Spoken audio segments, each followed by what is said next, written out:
The blood on her wedding dress had long since dried to a rust-brown stain when Beatrice Walsh stumbled into Pecos, Texas, 3 days after her intended husband tried to kill her.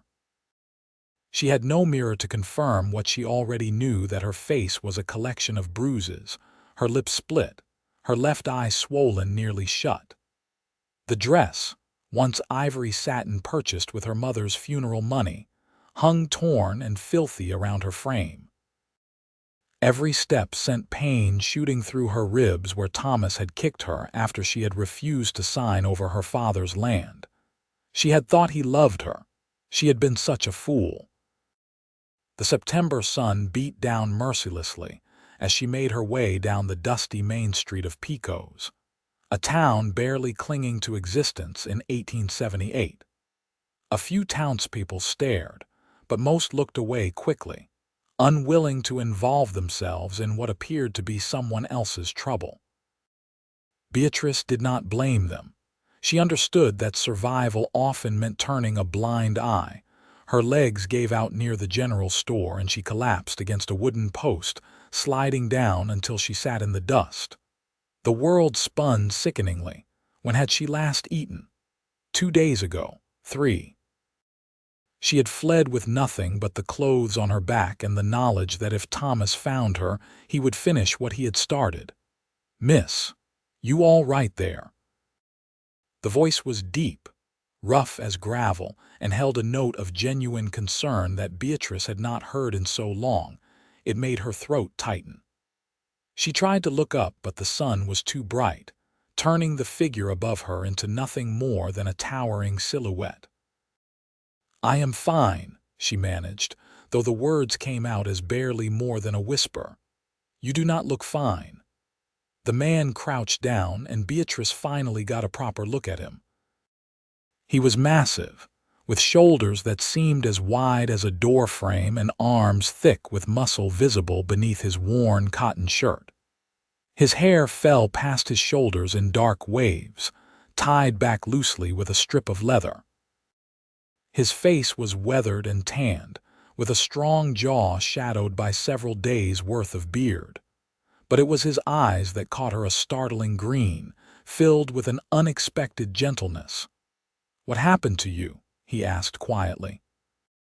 "I fell," she said automatically, the lie she had prepared during her long walk. Those green eyes studied her face, taking in the pattern of her injuries with what looked like understanding. "That must have been some fall." "Please," Beatrice said, and she hated how her voice broke. "I just need to rest for a moment, then I will be on my way." "On your way where?" She had no answer for that. "Nowhere. Anywhere. Away." The man stood, and for a terrible moment Beatrice thought he was going to leave her there in the dust. Instead, he bent down and carefully, gently, scooped her up in his arms as if she weighed nothing at all. She should have protested, should have fought, but she was so tired and his arms felt so steady. "My name is Graham Abbott," he said as he began walking. "I have a cabin about a mile outside town. You can rest there, get cleaned up, then we can figure out what comes next." "I cannot pay you," Beatrice said weakly. "Did I ask for payment?" She had no answer to that either. Graham's cabin was more substantial than the words suggested, a solid log structure with a stone chimney and a small porch that overlooked a creek. Inside, it was surprisingly neat, with handmade furniture and shelves lined with books. He set her down gently on a chair near the cold fireplace. "Let me get the fire going," he said. "You are shaking." Beatrice had not even noticed, but now that he mentioned it, she could feel the tremors running through her body. Shock, probably, finally catching up with her. Graham moved around the cabin with efficient familiarity, building up the fire, filling a kettle with water from a bucket, gathering clean cloths. He pulled another chair close to hers and sat down, holding out a tin cup filled with water. "Drink slowly," he advised. The water was cold and clean, the best thing Beatrice had tasted in days. She wanted to gulp it down but forced herself to take small sips as instructed.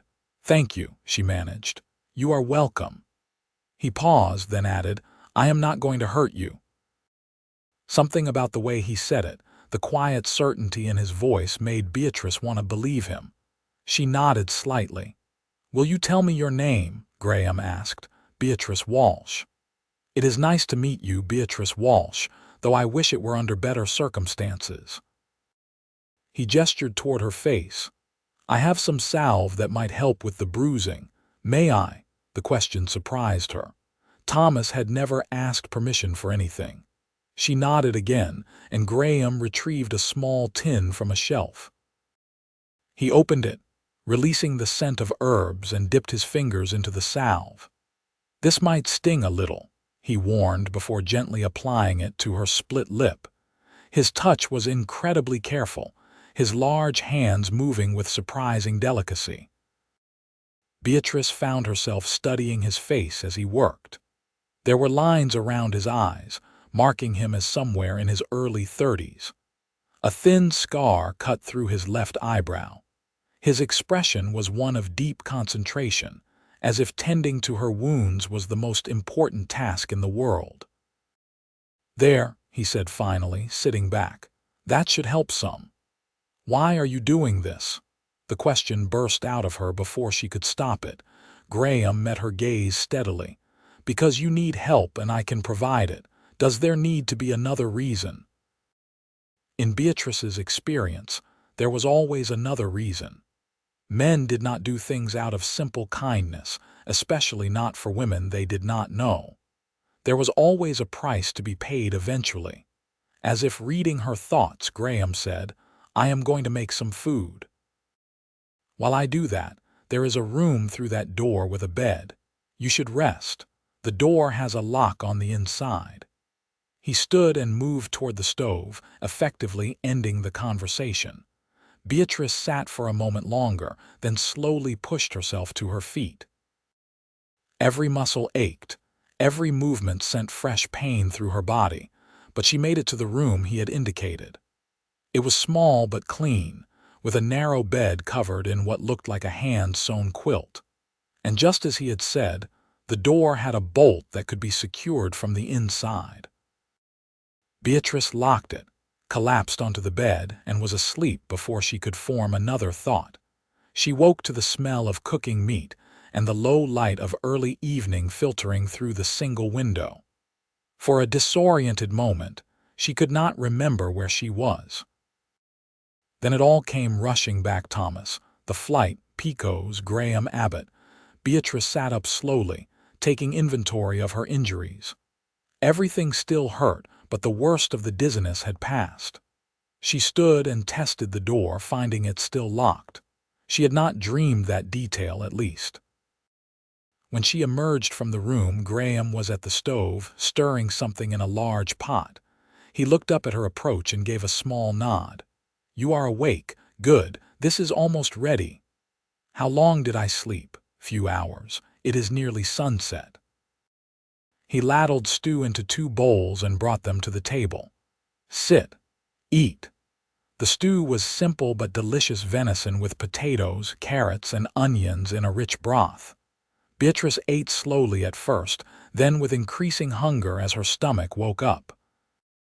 Graham ate in companionable silence, not pressing her with questions. Finally, as she was scraping the last bit from her bowl, he said, "You do not have to tell me anything you do not want to, but if someone is looking for you, it might help me to know." Beatrice set down her spoon. She owed him that much at least. "His name is Thomas Pritchard. We were engaged to be married. I thought he loved me." The words came out flat, emotionless. "He wanted my father's land. When I discovered his real intentions and refused to sign it over, he became violent. This happened 3 days ago in Abilene. I have been walking since." "You walked from Abilene to Pico's?" Graham's voice held a note of disbelief. "I caught rides on 2 wagons for part of it, but mostly, yes, I walked." "That is over 100 miles. Beatrice shrugged. "I did not know what else to do. I just knew I had to get away." Graham was quiet for a long moment. "He will look for you, I know." What will you do? I do not know. The admission cost her, but it was the truth. I have no money, no family, nowhere to go. I thought perhaps I could find work here, save up enough for a stage ticket to somewhere far away. What kind of work? Beatrice almost laughed, though there was no humor in it. I can cook, clean, read and write. Not much call for that, I imagine, but it is what I have. Graham stood and collected their empty bowls, bringing them to a basin of water near the stove. The widow Henderson runs a boarding house in town. She is always complaining about needing help. The pay would not be much, but it would include room and board. You would help me find work. He turned to look at her, and there was something in his expression she could not quite name. Why does that surprise you? Because kindness without strings was a myth. Because people did not help without expecting something in return. Because she had learned the hard way that trust was a luxury she could not afford, but she did not say any of that. Instead, she said simply, "Thank you." Graham nodded and returned to washing the bowls. After a moment, Beatrice rose and moved to help him, ignoring his protests. They worked together in silence as the last light faded from the sky, and the fire cast dancing shadows on the walls. That night, Graham insisted she take the bedroom again while he slept on a bedroll near the fire. Beatrice locked the door once more and lay in the darkness, listening to the unfamiliar sounds of the cabin settling around her. For the first time in 3 days, she felt almost safe. She woke to the smell of coffee and the sound of Graham moving around the main room. Morning light streamed through the window, bright and clear. Beatrice unlocked the door and emerged to find him at the stove, frying bacon in a cast iron skillet. He glanced up at her approach. "Morning, how did you sleep?" "Better than I have in a long time," she admitted. "Good." He flipped the bacon with practiced ease. "I have been thinking. Before we go into town, there is something I want you to know." Beatrice waited, tension creeping back into her shoulders. Graham turned to face her fully, his green eyes serious. "You are beautiful, Beatrice Walsh." The words hit her like a physical blow. She actually took a step backward, one hand coming up as if to ward them off. "I am not," she said automatically. It was the truth she had lived with her entire life. She was too tall, too thin, too plain. Her hair was a mousy brown, her eyes an unremarkable hazel, her features forgettable. Even her own mother had called her unfortunate looking. Thomas had said he could overlook her appearance because she had land. "Yes," Graham said with quiet certainty. "You are. You do not have to say that. You do not have to pretend. I am not pretending." He moved the skillet off the heat and stepped closer, though he stopped well short of crowding her. "I am telling you the truth as I see it. You are beautiful." Beatrice shook her head, unable to accept it. "My face is covered in bruises." "That does not change what I said. I look terrible." "You look like someone who survived something terrible. That is different." Tears burned in Beatrice's eyes and she blinked them back furiously. She would not cry. She had not cried when Thomas hit her, had not cried during the long walk to Pico's, would not cry now over a few kind words from a stranger. Graham must have seen the storm of emotions on her face because he simply returned to the stove and began plating the bacon. "Breakfast is ready." They ate together, and Beatrice tried to push his words out of her mind. It was easier to dismiss them as politeness, as the sort of meaningless pleasantry people said without thinking. But something about the way he had said it, the absolute conviction in his voice, kept replaying in her head. After breakfast, Graham hitched up a horse to a small wagon. "I need to go into town for supplies anyway," he explained. "You can come with me, and I will introduce you to Widow Henderson." The ride into Pico's was quiet, the wagon jostling over the rough road. Beatrice watched the landscape roll by scrubby grass, scattered mesquite trees, the endless expanse of Texas sky. It was harsh country, but there was a certain beauty to it, a wild openness that felt honest in a way cities never did. When they reached town, Graham guided the wagon to a large two-story house painted white with green shutters. A sign out front read, "Henderson's Boarding House Clean Rooms, Fair Prices." A woman emerged onto the porch as they pulled up, tall and sturdy, with iron gray hair pulled back in a severe bun. Her eyes were sharp, missing nothing as she took in Beatrice's appearance. "Graham Abbott," she said, her voice carrying clear disapproval. "What have you gotten yourself mixed up in now?" "Morning, Mrs. Henderson." Graham hopped down from the wagon and helped Beatrice down with careful hands. "This is Miss Beatrice Walsh. She is new to Pecos and looking for work. I thought of you immediately." Mrs. Henderson's eyes narrowed. "Did you now? And what happened to her face?" "She had some trouble back where she came from. She is looking for a fresh start." The older woman studied Beatrice for a long moment, and Beatrice forced herself to meet that sharp gaze steadily. She had nothing to be ashamed of, even if her face told a different story. Finally, Mrs. Henderson nodded. "Come inside, girl. Let me get a proper look at you. Graham, you can wait out here." The interior of the boarding house was spotless, with polished wood floors and simple but well-maintained furniture. Mrs. Henderson led Beatrice to a sitting room and gestured for her to take a chair. "Now then," she said, settling into a chair opposite. "Tell me the truth. What really happened?" Beatrice took a breath and told her an abbreviated version, but the truth nonetheless. Mrs. Henderson listened without interrupting, her expression growing grimmer as the story unfolded. "I see," she said when Beatrice finished. "And this man, this Thomas Pritchard, is he likely to come looking for you here?" "I do not know, perhaps, but I had nowhere else to go."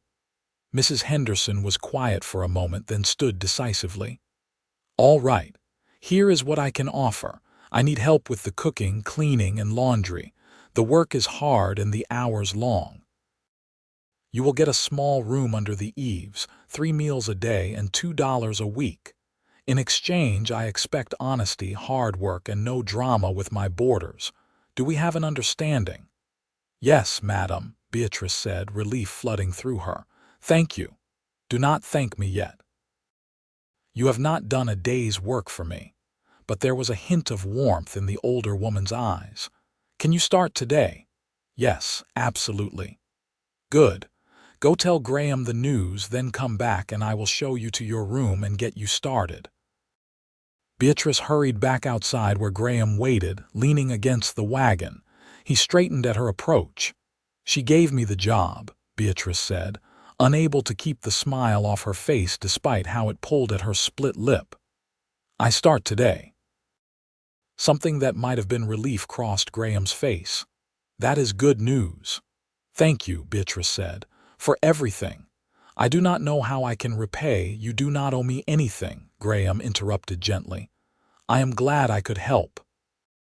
He climbed back into the wagon, but before he could take up the reins, Beatrice said, "Will I see you again?" Graham looked down at her, and a slow smile spread across his face, transforming his stern features. "I come into town every week or so for supplies. I imagine our paths will cross." "I would like that. So would I." He touched the brim of his hat in farewell and guided the wagon back toward the main street. Beatrice watched him go, a strange warmth in her chest that she could not quite name. Then she turned and went back inside to begin her new life. The work at the boarding house was indeed hard. Beatrice rose before dawn to help Mrs. Henderson prepare breakfast for the 8 boarders miners, ranch hands and shopkeepers who rented rooms by the week or month. Then there was the cleaning, the laundry, the preparation of lunch and dinner. By the time she fell into her narrow bed in the attic room each night, every muscle ached. But it was good, honest work, and Mrs. Henderson, though stern, was fair. More than that, Beatrice felt useful in a way she never had before. In her father's house, she had been an afterthought, the plain daughter who would probably never marry. In Thomas's presence, she had been a means to an end. Here, she was simply Beatrice, and her value lay in what she could do, not in what she looked like or what she owned. A week passed, then another. The bruises on her face faded from purple to yellow to green and finally disappeared altogether. Her split lip healed. The nightmares came less frequently. And then, on a Wednesday morning 2 weeks after their first meeting, Graham Abbott walked into the boarding house dining room for breakfast. Beatrice was serving coffee to the boarders when she looked up and saw him standing in the doorway, hat in hand. Her heart did an unexpected jump in her chest. "Mr. Abbott," Mrs. Henderson said, appearing from the kitchen. "This is a surprise. Looking for a room?" "No, madam. I was hoping to speak with Miss Walsh for a moment if she can be spared." Mrs. Henderson's sharp eyes flicked between them, and Beatrice could practically see the woman's mind working. "I suppose she can take a short break." "Beatrice, 5 minutes." Beatrice followed Graham out onto the front porch, very aware of Mrs. Henderson's gaze on her back. "Is everything all right?" she asked. "Everything is fine," Graham assured her. "I just wanted to see how you were settling in." "Very well. Mrs. Henderson is kind in her way and the work keeps me busy." "That is good to hear." Graham shifted his weight, looking uncharacteristically uncertain. "I was wondering if you might like to take a walk with me this Sunday afternoon. If you have time off, that is." Beatrice's heart did that strange jump again. "I do have Sunday afternoons free. Would you like to? Take a walk, I mean." She should say no. She should focus on her work, on building her new life, on staying safe. Getting involved with anyone, especially a man, was a risk she could not afford. But when she looked at Graham Abbott, at his honest green eyes and his hopeful expression, she found herself saying, "Yes, I would like that very much." His face broke into that transforming smile. "Good. I will call for you at 2 o'clock." He left, and Beatrice returned to her work, trying to ignore Mrs. Henderson's knowing look. Sunday afternoon arrived clear and warm, the autumn heat lingering despite the calendar inching toward October. Beatrice changed into her only good dress, a simple blue cotton that Mrs. Henderson had given her from a trunk of old clothes. It was a bit loose but clean and mended, and it felt like luxury after the ruined wedding dress she had finally thrown away. Graham arrived promptly at 2, wearing clean trousers and a shirt, his hair tied back neatly. He offered his arm, and after a moment's hesitation, Beatrice took it. They walked through town and out along the creek road, talking easily. Graham told her about his life, how he had come to Texas 5 years ago from Missouri, looking for a fresh start after his father died. He had worked as a ranch hand and a guide before saving enough to buy his piece of land and build his cabin. He made his living trapping in the winter, doing odd jobs the rest of the year, and selling the vegetables from his garden. "It is a simple life," he said, "but it is mine, you know. No one telling me what to do or who to be." Beatrice understood that sentiment perfectly. "What about family? Do you have siblings back in Missouri?" A shadow crossed his face. "A brother. We do not speak." "He thought I should have stayed and worked the family farm, thought I was selfish for leaving." He shrugged. "Maybe I was, but I could not breathe there anymore." "I do not think that is selfish," Beatrice said quietly. "Sometimes leaving is the only way to survive." Graham looked at her with understanding. "Your turn. Tell me about your life before." There was not much to tell. Her mother had died when she was 12, leaving her to keep house for her father. He had been a distant man, a shopkeeper in Abilene who cared more for his ledgers than his daughter. When he died last year, he left her the shop and the land it stood on, her only inheritance, and as it turned out, the thing that had nearly gotten her killed. I was engaged to Thomas for 3 months before I understood what he really wanted, she said. I was so happy when he proposed. I thought finally someone saw value in me. What a fool I was. You were not a fool, Graham said firmly. He was the fool for treating you that way, for not seeing what was right in front of him. And what was that? Graham stopped walking and turned to face her. In the afternoon light, his eyes were the color of new leaves. A woman of courage and strength, a survivor, someone beautiful inside and out. There was that word again, beautiful. Beatrice shook her head. You keep saying that, because it is true. But I am not. Yes, you are. He said it with such conviction that it stopped her protest in her throat. You are beautiful, Beatrice. I wish you could see yourself the way I see you. Something warm and fragile unfurled in Beatrice's chest, something she was afraid to name. Why do you care? Graham was quiet for a long moment, his gaze never leaving hers. I do not know, but I do. They resumed walking, and the conversation turned to lighter topics, the characters among the boarding house residents, the eccentric shopkeepers in town, Graham's ongoing battle with a fox that kept raiding his chicken coop. But Beatrice could not stop thinking about his words, turning them over and over in her mind like river stones. When he walked her back to the boarding house as the sun began to set, he paused at the porch steps. May I see you again? He asked. Yes, Beatrice said, not even pretending to consider. I would like that. Next Sunday.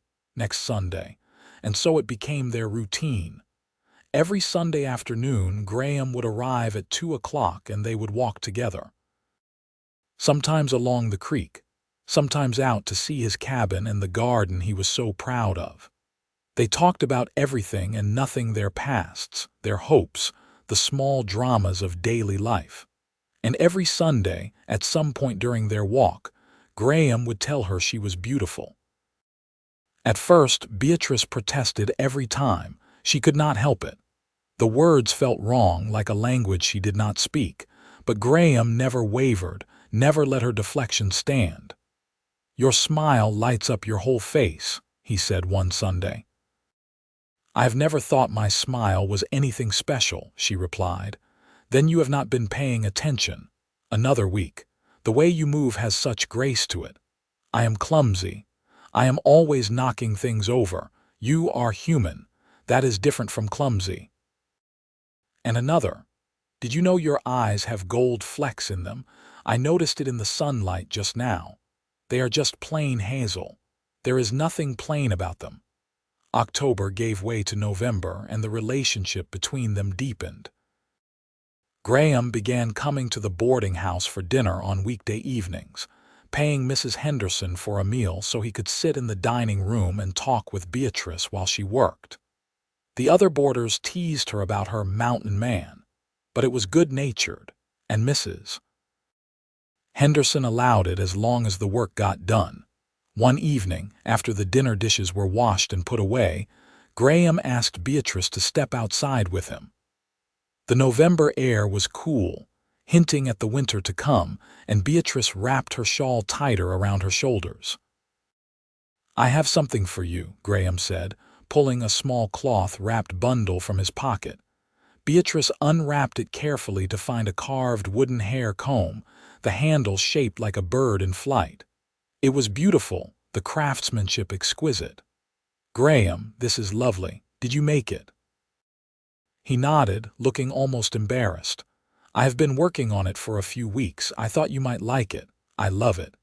Beatrice traced the smooth lines of the carving with one finger. Thank you. You are welcome. He paused, then added quietly, You know I care for you, do you not? Beatrice's heart hammered against her ribs. I hoped you did. I know it has not been that long since we met, and I know you have reasons to be cautious, especially after what you went through. But I need you to know that what I feel for you is real. This is not some passing fancy. Graham, let me finish. He took her hands in his grip warm and steady. You are the strongest, bravest person I have ever met. You walked over 100 miles to escape a bad situation. You started over with nothing and built yourself a new life. You work harder than anyone I know. And on top of all that, you are beautiful. So beautiful it makes my chest ache sometimes just looking at you." Tears slipped down Beatrice's cheeks before she could stop them. "I am not brave. I was terrified every moment of that walk. I am still terrified sometimes, wondering if Thomas will find me. Being scared does not make you less brave. It makes you human." Graham released one of her hands to gently wipe the tears from her face. "I want to keep you safe, Beatrice, if you will let me. I want to be the person you can lean on when you are scared. I want to be the one who reminds you every single day how extraordinary you are until you finally believe it." "Why?" The question came out as barely more than a whisper. "Why me? Because you are you. That is reason enough." Beatrice looked up at him, at this big, strong man with his gentle hands and his persistent kindness, and felt the last of her walls begin to crumble. "I care for you too," she admitted. "More than I thought possible. You have been so good to me, Graham. I do not know what I did to deserve you." "You do not have to deserve kindness, Beatrice. It should just be given freely." He leaned down slowly, giving her plenty of time to pull away, and pressed a gentle kiss to her forehead. The touch was chaste, respectful, and somehow more intimate than anything she had experienced before. "I should let you get back inside before Mrs. Henderson comes looking," he said, but he did not step away immediately. "Graham, would you say it again?" "Say what?" "That I am beautiful." Understanding and something like joy crossed his face. "You are beautiful, Beatrice Walsh. Today and every day." This time, when he said it, she did not argue. Winter settled over Pecos, bringing cooler temperatures and occasional frost. Graham's visits became more frequent as his trapping work slowed.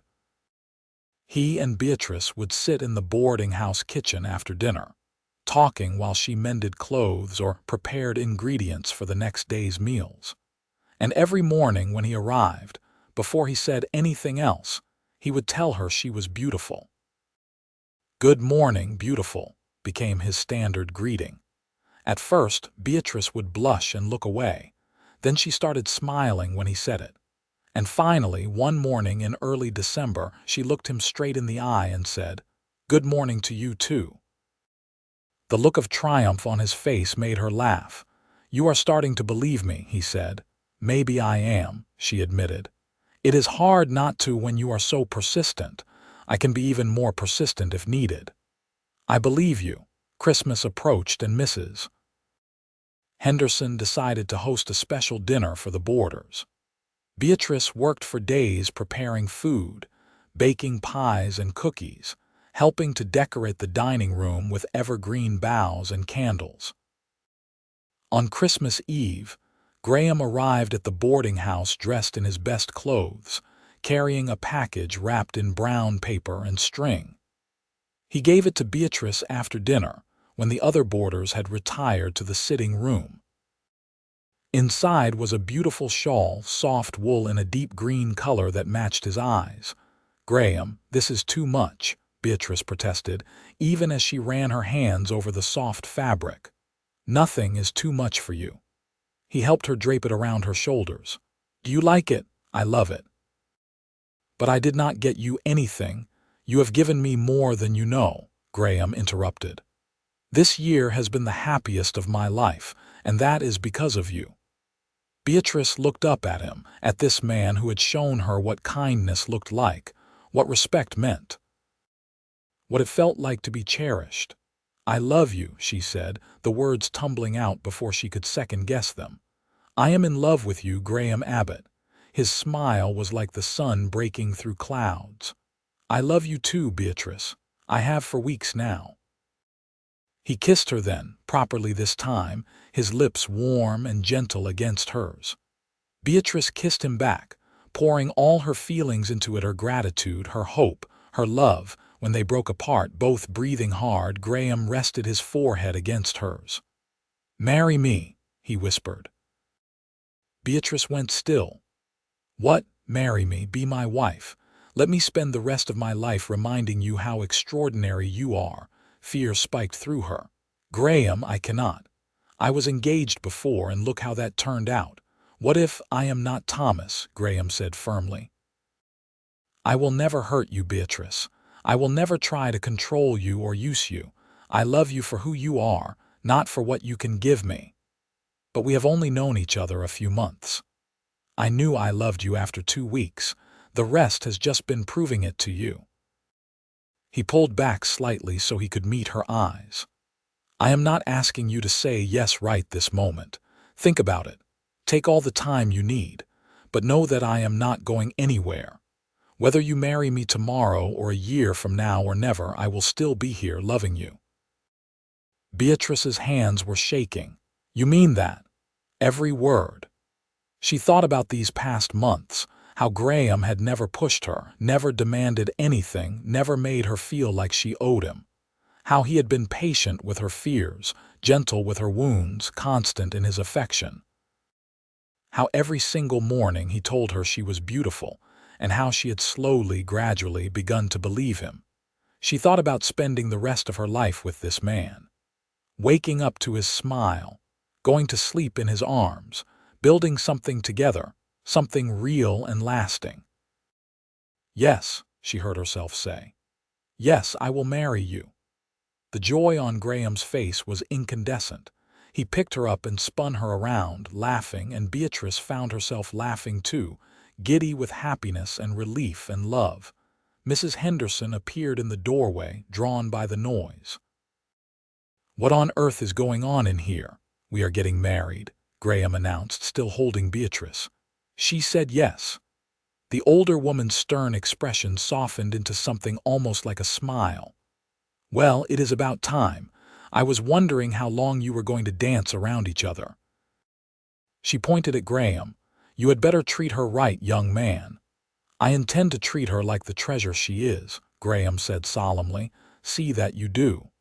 Mrs. Henderson nodded in satisfaction.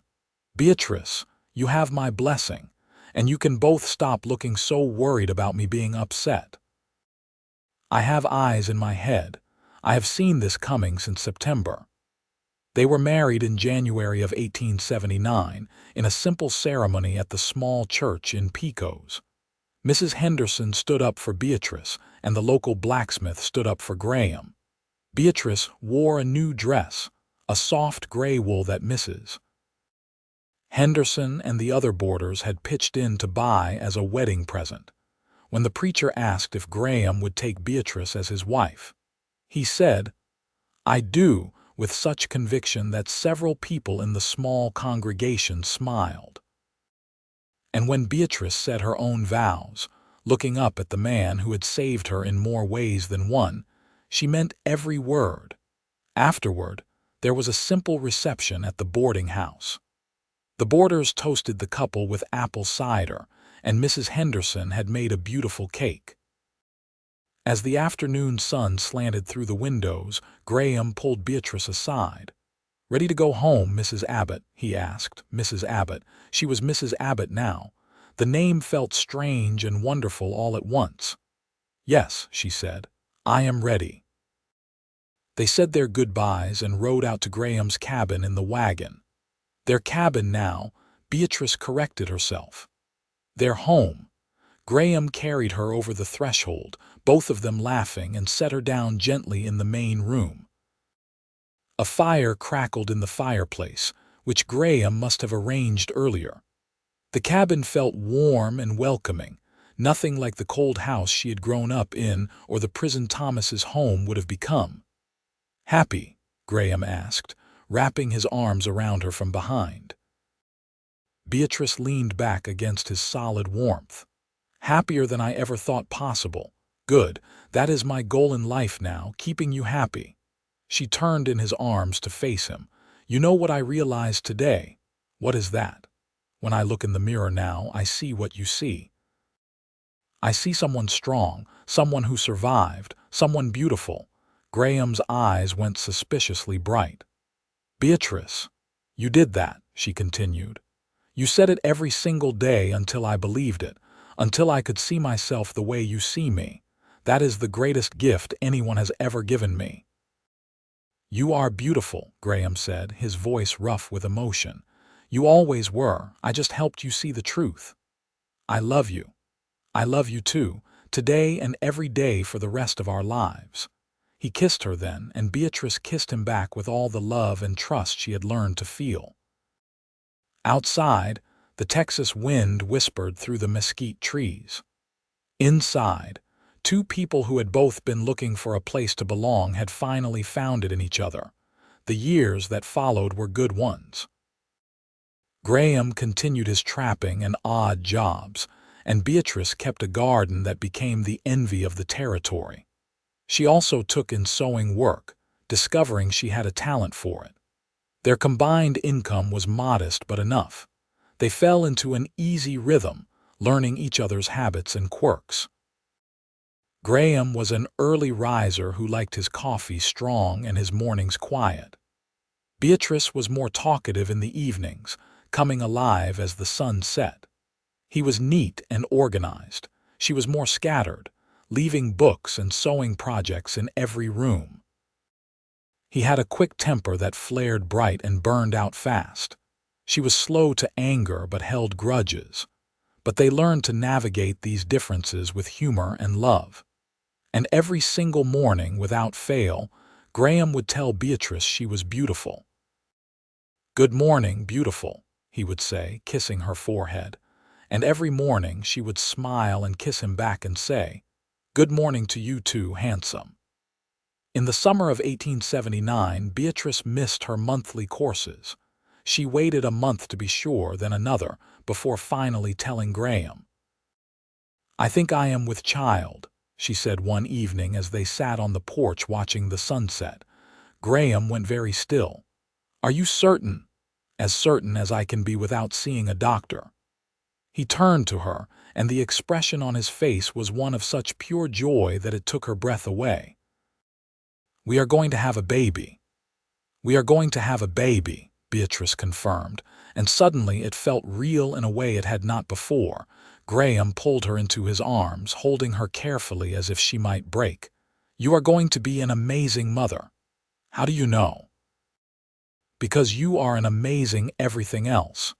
Beatrice laughed, feeling tears prick her eyes. Pregnancy was already making her more emotional. "I am scared." "I know, but we will figure it out together, you and me, just like everything else." And they did. When morning sickness hit hard in the fall, Graham learned to cook simple meals. When her back ached as her belly grew, he would rub it patiently every evening.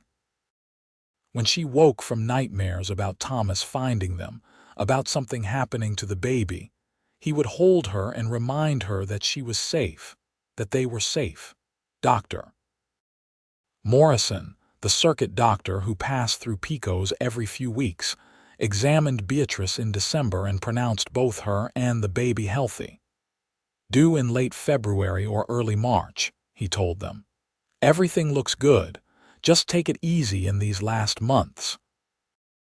Taking it easy was not in Beatrice's nature, but Graham made her promise to rest more. He took over most of the heavy chores, despite her protests that she was pregnant, not fragile. "Humor me," he said. "Let me take care of you," and because she loved him, she did. Their son was born on a cold March morning in 1880. The labor was long and hard, and there were moments when Beatrice thought she could not do it, could not push any more, could not go on.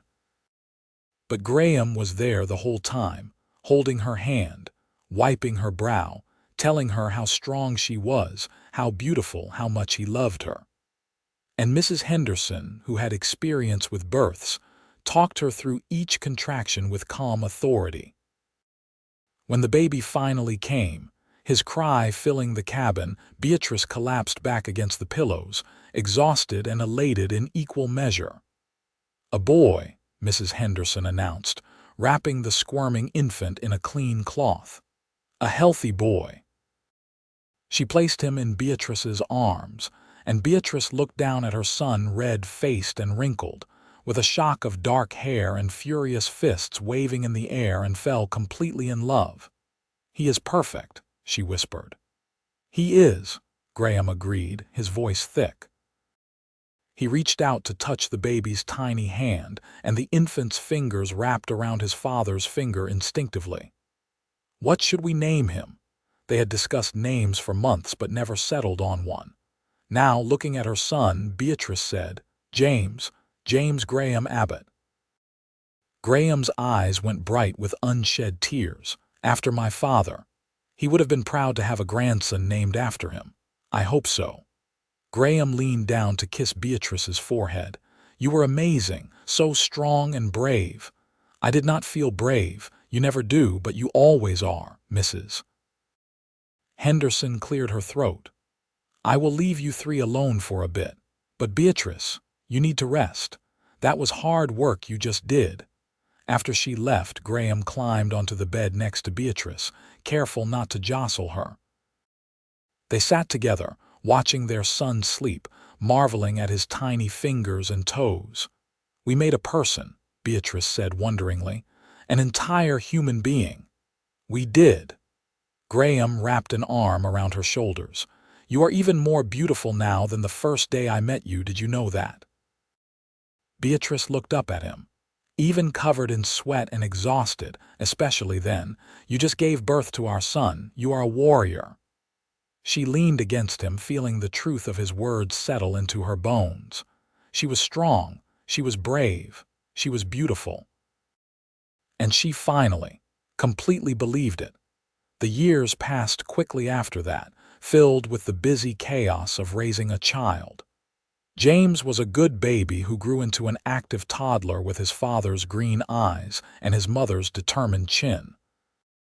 He kept them running from dawn to dusk, getting into everything, asking endless questions, filling the cabin with laughter. When James was 3, Beatrice discovered she was pregnant again. This time, the pregnancy felt easier, her body knowing what to expect. Their daughter was born in November of 1883, a tiny thing with a powerful set of lungs. "Another perfect baby," Graham said, cradling his daughter with the same wonder he had shown with James. "What should we name her?" Beatrice asked. "I was thinking Rose Marie Abbott." "Rose," Beatrice repeated. "I like it. Hello, Rose Marie."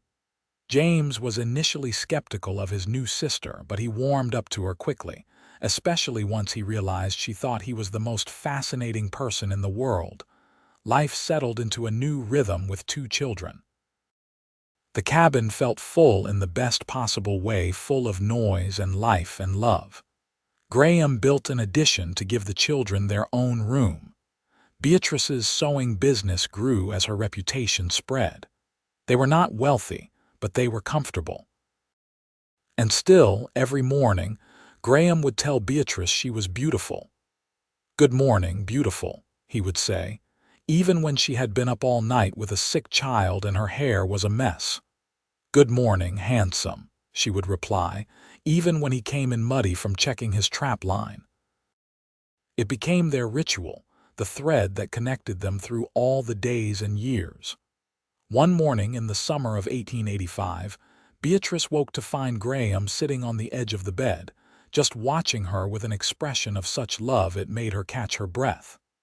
"What?" she asked, self-conscious.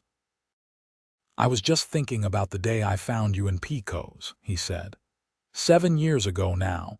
You were so broken and scared, and all I wanted was to keep you safe. You did keep me safe. You kept yourself safe. You walked over 100 miles to escape a bad situation.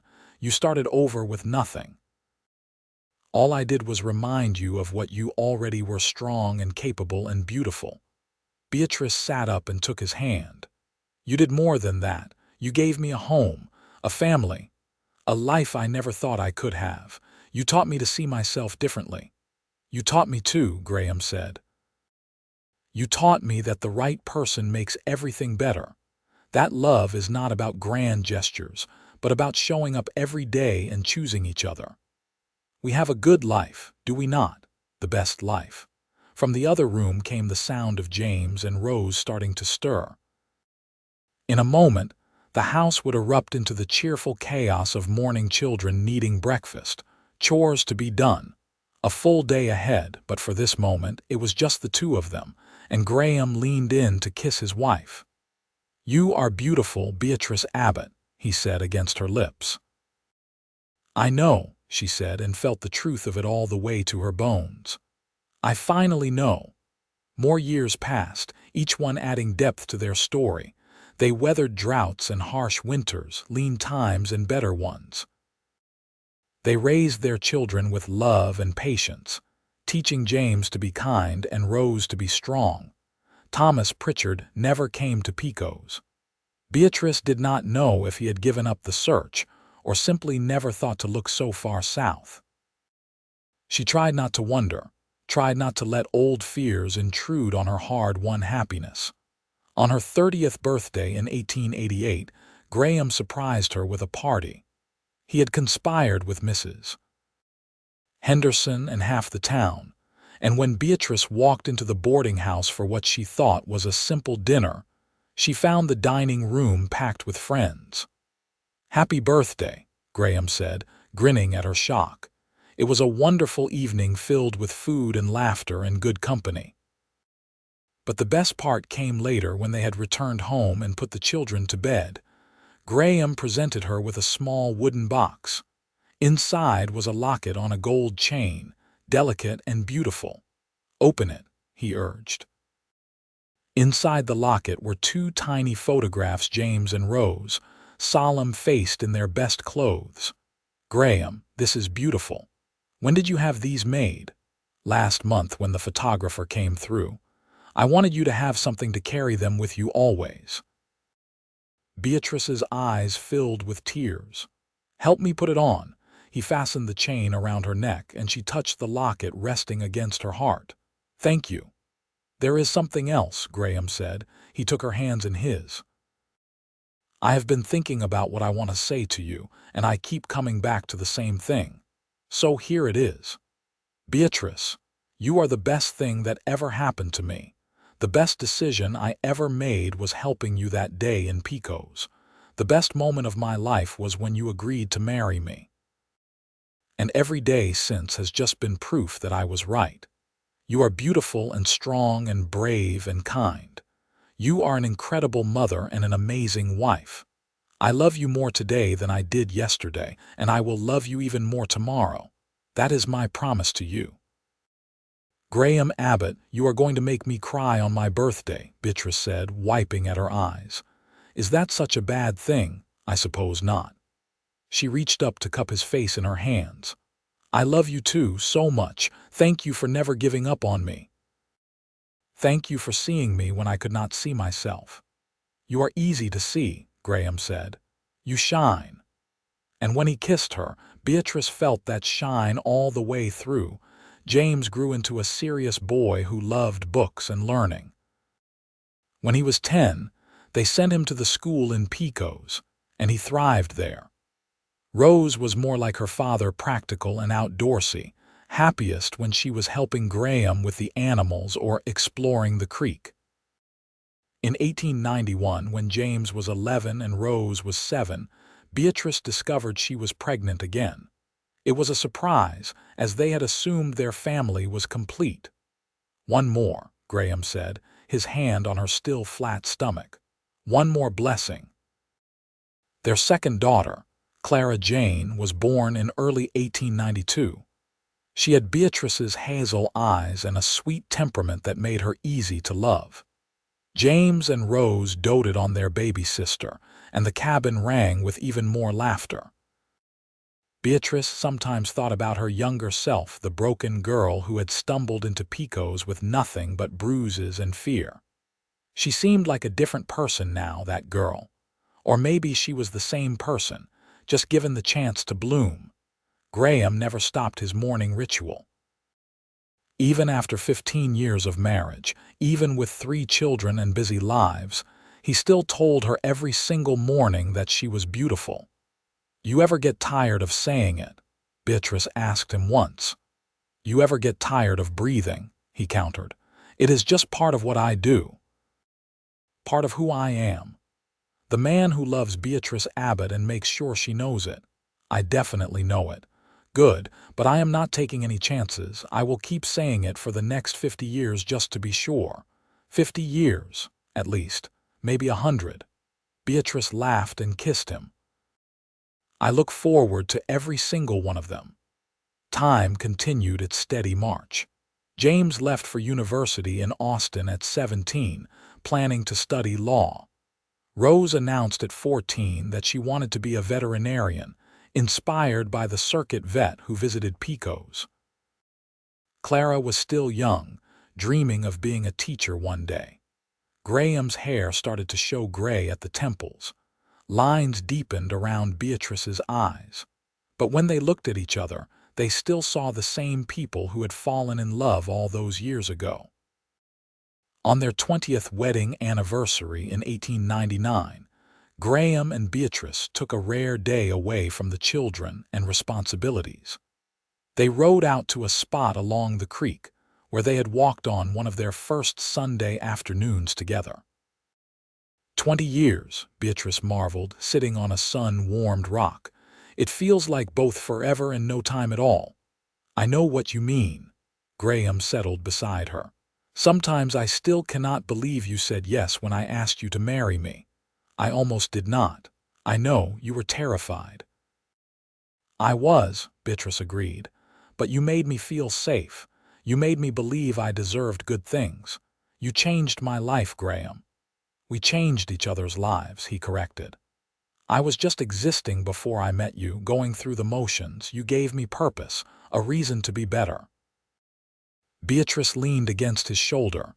"Do you remember what you told me that first morning at your cabin? I told you a lot of things. You told me I was beautiful. I did, and I was right.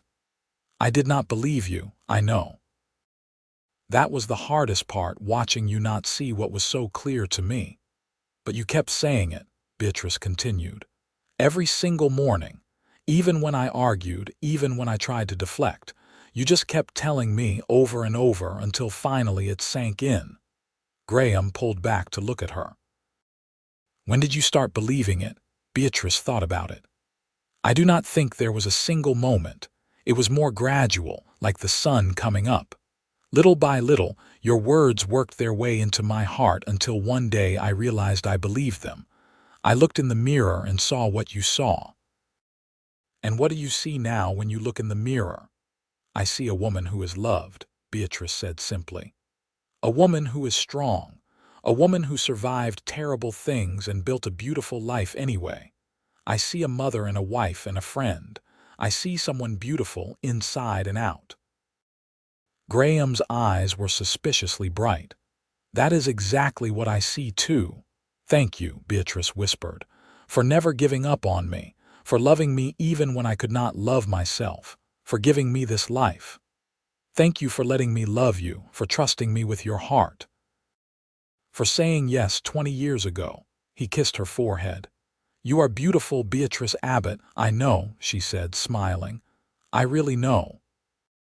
They sat together by the creek, as the afternoon sun painted the sky in shades of gold and pink. Two people who had found each other in the hardest of circumstances and built something lasting. The new century arrived, bringing with it changes and challenges. James graduated from law school and set up a practice in San Antonio. Rose gained admission to a veterinary program in Colorado, one of the first women accepted. Clara was doing well in school and talking about becoming a teacher. Graham and Beatrice moved into their 50s with grace, their love deepening with each passing year. The cabin was quieter now with the children grown and gone, but it still felt full of life and memories. On a morning in 1905, Beatrice woke to find Graham already awake, propped up on one elbow watching her with that same expression of love and wonder he had worn for 26 years. "Good morning, beautiful," he said, his voice a little rougher with age but just as warm. "Good morning, handsome," she replied, reaching up to trace the lines on his face. Lines she had watched appear one by one, each one marking a year of laughter or worry or love. "What are you thinking?" Graham asked. "I am thinking about that girl who walked into Pico's all those years ago. How lost she was, how broken. She was not broken, just bent. There is a difference, maybe," Beatrice smiled. "But she needed someone to believe in her, someone to see past the bruises and the fear to the person underneath. I am glad I was that someone. So am I." She pulled him down for a kiss. "You saved me, Graham Abbott." "We saved each other," he corrected, as he always did. "And we will keep saving each other for as long as we both shall live." "That sounds like a vow." "It is. One I make every morning when I wake up next to you." And because it was morning and because it was what he did, Graham told his wife she was beautiful. Because she was. Because she had always been, even when she could not see it herself. And because it was morning and because it was what she did, Beatrice believed him. Because after 26 years of hearing it, of living it, of growing into it, she knew it was true. They rose and started their day. Two people growing old together with grace and love. The cabin was quiet but warm, filled with the memories of all the years they had shared and the promise of all the years still to come. Outside, the Texas sun climbed into a sky as wide and endless as their love, marking the beginning of another day, another morning, another chance to look at each other and remember that they had chosen well, loved well, lived well. And that was beautiful too.